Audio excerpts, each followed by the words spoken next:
जी नमस्कार प्यारे बच्चों। स्मार्ट स्टडी क्लास में आपका स्वागत है। आज हम लोग जो टॉपिक पढ़ने वाले हैं उस टॉपिक का नाम है भारतीय इतिहास। अब भारतीय इतिहास के अंतर्गत हम लोग आज अपनी एक श्रृंखला को स्टार्ट करेंगे, क्योंकि भारतीय इतिहास को हम लोग 3 भागों में बांटा गया है। पहला, जिसे हम लोग प्राचीन भारत कहते हैं, दूसरा मध्यकालीन भारत कहते हैं, और तीसरा आधुनिक भारत। तो हम लोग आज इस भारतीय इतिहास की प्राचीन भारतीय इतिहास की शाखा को स्टार्ट कर रहे हैं, जिसमें देखते हैं क्या क्या हम लोगों को आगे मिलता है। इतिहास, इतिहास का अर्थ होता है ऐसा निश्चित हुआ होगा। मतलब इतिहास से क्या तात्पर्य है? ऐसा निश्चित हुआ होगा। अब कब हुआ होगा? वर्तमान से पहले, वर्तमान से पहले ऐसा निश्चित हुआ होगा, तो उसी को क्या बोला जाता है? इतिहास। इतिहास का शाब्दिक अर्थ क्या है? ऐसा निश्चित रूप से हुआ होगा। सीधा सा 1 नंबर आपसे पूछता है यहाँ से, इतिहास का अर्थ है, 4 ऑप्शन दिए होंगे, इसमें एक ऑप्शन होगा क्या? ऐसा निश्चित रूप से हुआ होगा। अगला देखते हैं, इस प्रकार किसी राष्ट्र समाज के अतीत को जानने का एक साधन है। इतिहास क्या है? किसी भी राष्ट्र समाज के अतीत अर्थात जो पिछला उनका बीत चुका है समय, उसको जानने का एक साधन है। कौन? इतिहास। इतिहास से हम अपने वर्तमान तथा भविष्य को सुधार सकते हैं। इतिहास से हम अपने वर्तमान तथा भविष्य दोनों को सुधार सकते हैं कि हम लोगों ने अपने अतीत में क्या गलतियां की हैं। उन गलतियों से सबक लेकर हम अपने वर्तमान और जो हमारा भविष्य है उन दोनों को हम सुधार सकते हैं। अब हम लोग बात करेंगे कि भारत देश का उदय कैसे हुआ। कि भारत देश का उदय कैसे हुआ। प्राचीन काल में भारत के विशाल उपमहाद्वीप को भारतवर्ष अर्थात भरतों की भूमि के नाम से जाना जाता था। प्राचीन काल में जो भारतीय उपमहाद्वीप था उसे हम लोग भारतवर्ष कहते थे, या भरत, राजा भरत हुए हैं उनकी भूमि के नाम से इसको जाना जाता था। जैसा कि विष्णु पुराण में बताया गया है कि वह देश जो समुद्र अर्थात हिंद महासागर, क्योंकि भारत के दक्षिण में क्या है? हिंद महासागर। हिंद महासागर के उत्तर में तथा बर्फीले पर्वतों के दक्षिण में स्थित है। तो वह देश कौन सा है? वह देश है भारत देश, जहाँ पर राजा भरत की संतानें रहती हैं।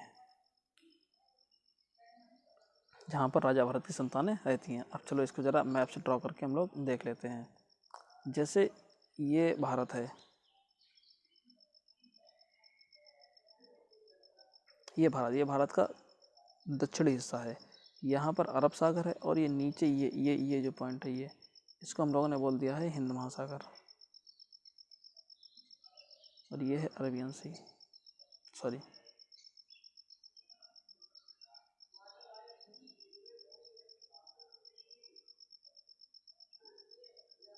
ये है बंगाल की खाड़ी, ये है अरब सागर, और ये वाला जो एरिया देख रहे हैं, ये वाला एरिया, ये है क्या? हिंद महासागर। हिंद महासागर के उत्तर में ये हिंद महासागर है। अब इसका उत्तर कौन सा होगा? ये हिंद महासागर के उत्तर में तथा बर्फीले पर्वत मतलब हिमालय कहाँ पे स्थित है? हिमालय ये स्थित है हमारा, ये, और हिमालय के दक्षिण में, तो हिमालय के ये दक्षिण में ये कौन सा प्रदेश हो गया जाके? तो ये बीच वाला जो हमारा प्रदेश ये बना है, ये वाला प्रदेश हो गया जाता कौन सा? भारत। इसी को कहा गया है क्या? भारत। क्लियर बात? तो हिंद महासागर के उत्तर में तथा हिमालय पर्वत के दक्षिण में जो भाग है उसे बोला गया है क्या? भारत।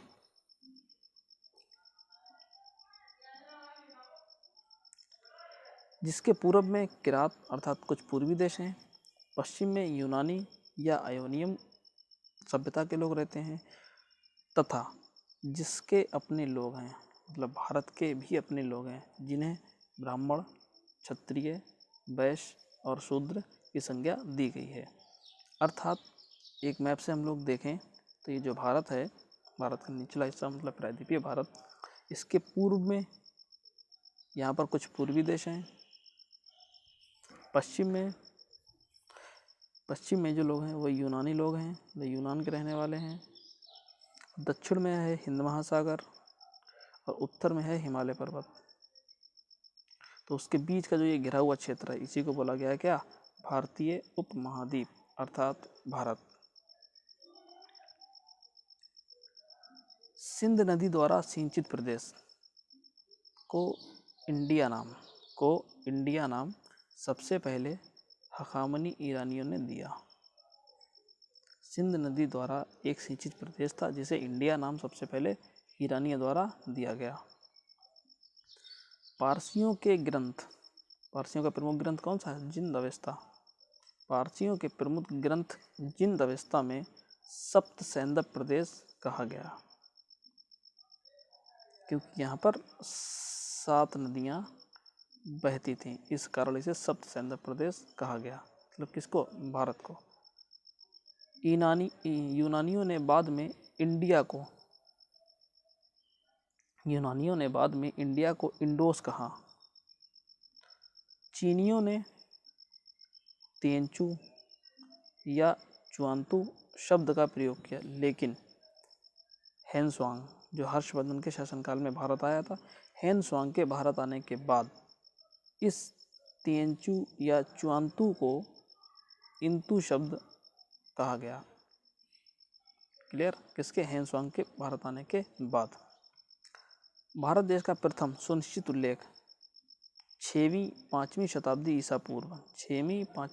ईसा पूर्व एक प्रदेश के रूप में उल्लेख पाणिनि एक लेखक है, विद्वान है। पाणिनि की पुस्तक अष्टाध्यायी में मिलता है। मतलब भारत का एक सुनिश्चित उल्लेख सबसे पहले पाणिनि की पुस्तक अष्टाध्यायी में मिलता है। सर्वप्रथम भारतवर्ष का उल्लेख हाथी गुम्फा अभिलेख में मिलता है। सर्वप्रथम भारतवर्ष का उल्लेख हाथी गुम्फा अभिलेख में मिलता है। कुछ नीचे प्रमुख अभिलेख दिए हुए हैं, उनकी हम लोग थोड़ी सी बात कर लेते हैं, जो आपसे एग्जाम में लगातार पूछे जाते हैं। प्रमुख अभिलेख कौन कौन से अभिलेख हैं? पहला खारवेल, एक तरफ शासक एक तरफ अभिलेख, मतलब कौन से शासक से कौन सा अभिलेख मिलता है या किस शासक के बारे में जानकारी मिलती है किस अभिलेख में। पहला खारवेल, राजा खारवेल की जानकारी हाथी गुम्फा अभिलेख से मिलती है, हाथी गुम्फा अभिलेख से। और ये एक तिथि रहित उल्लेख है, इसका कोई भी डेट निश्चित नहीं है, ये कब लिखा गया था। दूसरा रुद्रदामन, जूनागढ़ अभिलेख, गिरनार पर्वत, गौतम बालाश्री, नासिक अभिलेख, समुद्रगुप्त, प्रयाग स्तंभलेख, पुलिकेशन द्वितीय, एहलोल अभिलेख, मालवा नरेश, यशोधवर्मन, मंदसौर। इसी मंदसौर अभिलेख में सबसे पहले रेशम बुनकरों की जानकारी मिलती है कि कोई एक ऐसी कास्ट थी जो रेशम को बुना करती थी। प्रतिहार नरेश भोज, मतलब राजा भोज, इससे ग्वालियर अभिलेख मिलता है। स्कंदगुप्त, भीतरी तथा जूनागढ़ अभिलेख दोनों ही मिलते हैं, तथा इस भीतरी तथा जूनागढ़ अभिलेख में सबसे पहले हुड़ों के आक्रमण की जानकारी मिलती थी। आगे हम लोग पढ़ेंगे हुड़ कौन थे, ये भारत में कैसे आए, किसके शासनकाल में भारत में आए, क्या हुआ, जीते हारे, वो सब आगे हम लोग जानकारी इसमें प्राप्त करेंगे। अगला है भानुगुप्त, राजा भानुगुप्त, एरन अभिलेख। इस अभिलेख में सबसे पहले सती प्रथा का उल्लेख दिया हुआ है। बंगाल शासक विजयसेन, देवपाड़ा अभिलेख। तो ये कुछ 7-8 अभिलेख जो हैं वो प्रमुख हैं, इनको मैचिंग में एग्जामिनेशन पूछता है और आप इन सबको याद कर लें। चलिए आगे अब हम लोग बात करते हैं एक नए टॉपिक की, जो हमारा स्टार्ट हम लोग करने जा रहे हैं, प्रागैतिहासिक ऐतिहासिक काल या प्री हिस्ट्री क्या होती है देखते हैं। प्रागैतिहासिक काल के जनक रॉबर्ट ब्रूस फूट हैं। वह काल जिसके बारे में कोई भी लिखित जानकारी प्राप्त नहीं है प्रागैतिहासिक काल कहलाता है। वह काल जिसके बारे में कोई भी लिखित जानकारी प्राप्त नहीं है प्रागैतिहासिक काल कहलाता है। अब देखते हैं इस प्रागैतिहासिक काल में मानव का उदय कैसे हुआ। मानव का उदय उन स्तनपायी, क्योंकि मानव एक स्तनपायी है, स्तनपायी जीवों में था जिन्हें प्राइमेट कहा जाता है। इन्हें प्राइमेट कहा जाता है। इस वर्ग में, मतलब इस प्राइमेट वर्ग में या इस स्तनपायी जीवों की जाति में, इस वर्ग में कौन कौन आते हैं? बानर, लंगूर, छछूंदर भी शामिल हैं। तथा मानव का जो विकास हुआ है वो बानर से हुआ, अर्थात बंदर से हुआ। क्लियर? स्तनपायी वर्ग में कौन कौन लोग शामिल हैं? बानर, लंगूर, छछूंदर भी शामिल है। तथा जो मानव का विकास हुआ है वो बानर से हुआ है।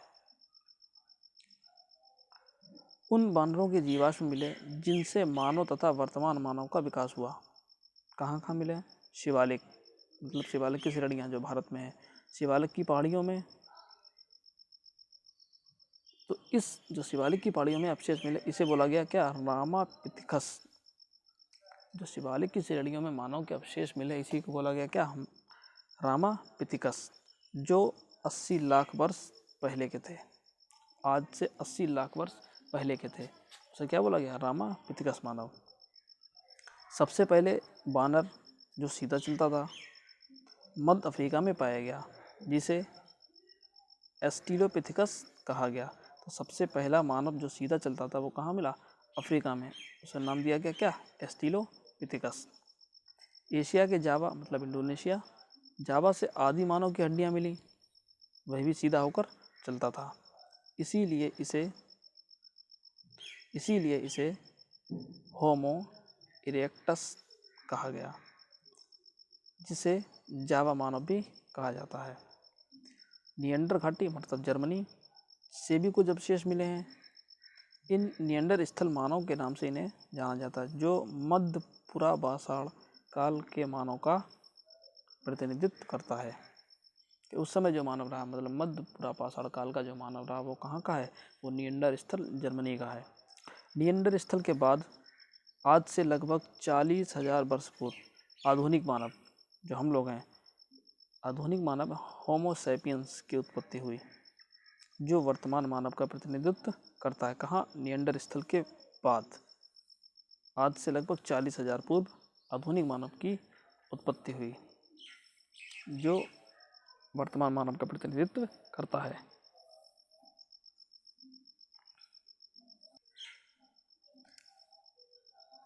प्रागैतिहासिक काल को 3 भागों में बांटा गया है। प्रागैतिहासिक काल को 3 भागों में बांटा गया है। कौन कौन से हैं? नंबर 1 पुरापाषाण काल, मध्यपाषाण काल, नवपाषाण काल। क्वेश्चन यहाँ से पूछे जाते हैं छोटे छोटे।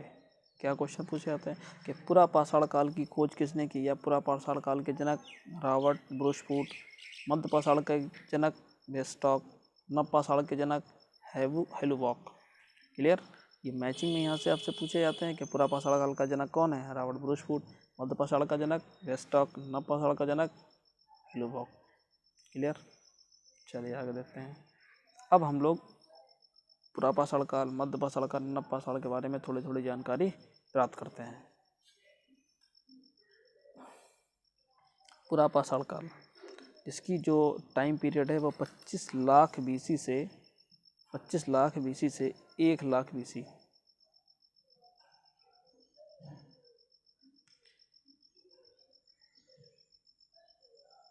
सॉरी 25 लाख बीसी से 10,000 बीसी, 1 लाख नहीं 10,000 बीसी। क्या है? आगे देखते हैं। पुरापाषाण काल को 3 भागों में बांटा गया है।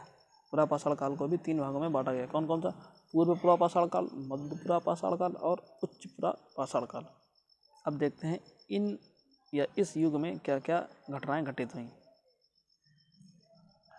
इस काल में, मतलब जो पुरापाषाण काल है, इस काल में मानव क्वार्टजाइट पत्थर का प्रयोग क्या करता था?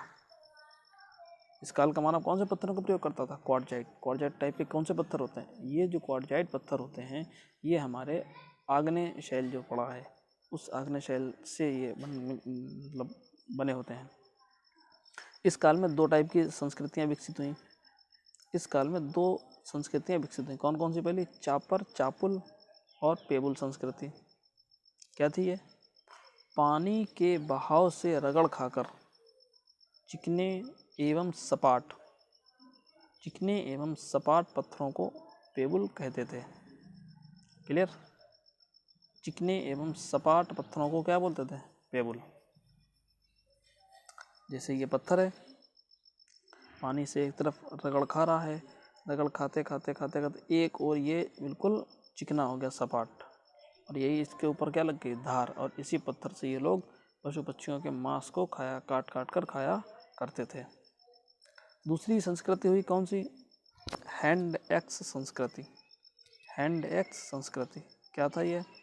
इस काल के हैंड एक्स संस्कृति क्या थी?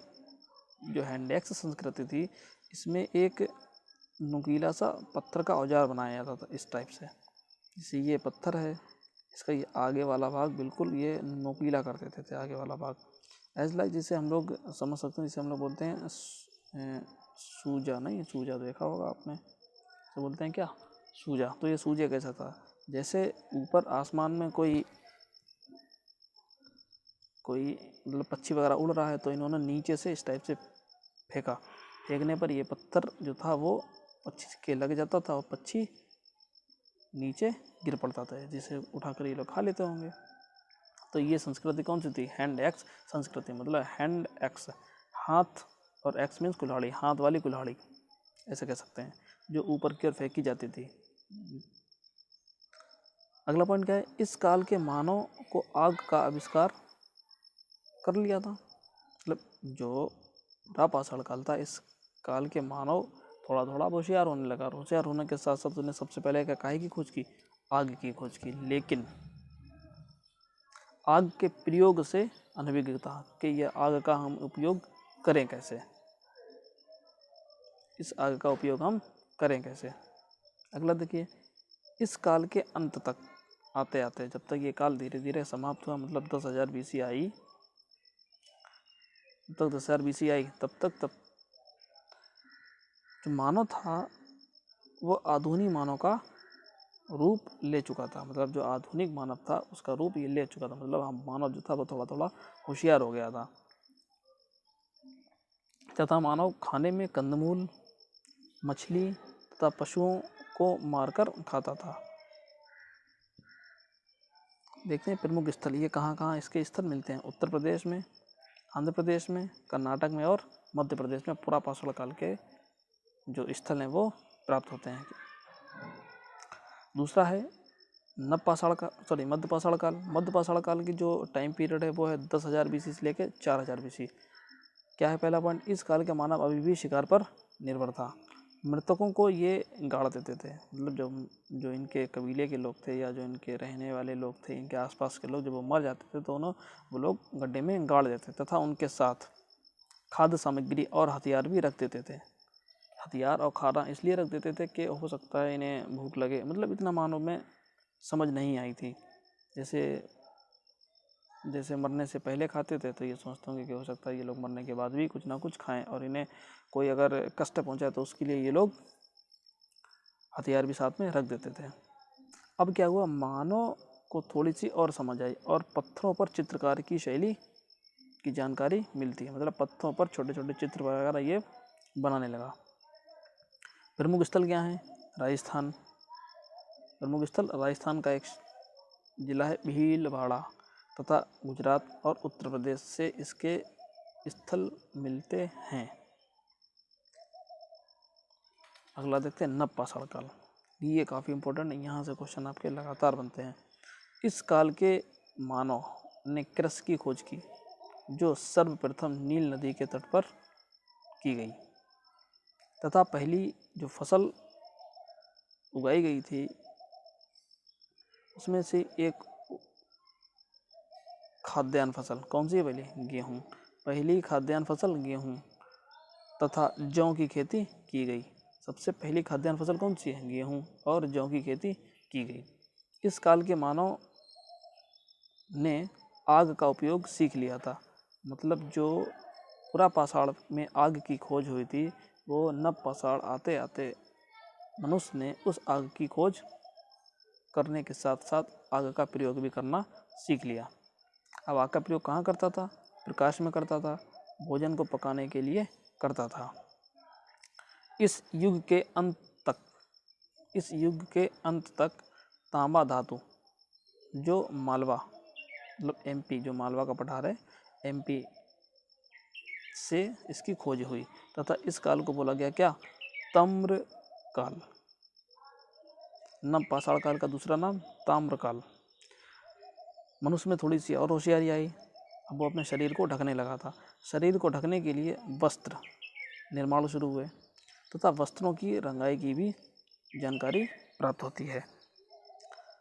पशुपालन स्टार्ट कर दिया। पशुपालन में सबसे पहले गाय, बकरी, बैल आदि और कुत्ता वगैरह स्टार्ट कर दिया पालना। लेकिन सबसे पहला पालतू पशु कौन सा था? कुत्ता। गाय पालना स्टार्ट कर दी, बकरी पालना, बैल पालना, कुत्ता पालना, लेकिन इन सब में सबसे पहले जो पाला गया जानवर था वह था कुत्ता। इस काल में मानव ने पहिए की खोज की। नव पाषाण काल में पहिए की खोज की तथा प्रमुख स्थल, जो इसके प्रमुख स्थल है जहाँ से इन चीज़ों की जानकारी मिलती है, वो है कश्मीर का बुर्जोहम, उड़ीसा, राजस्थान।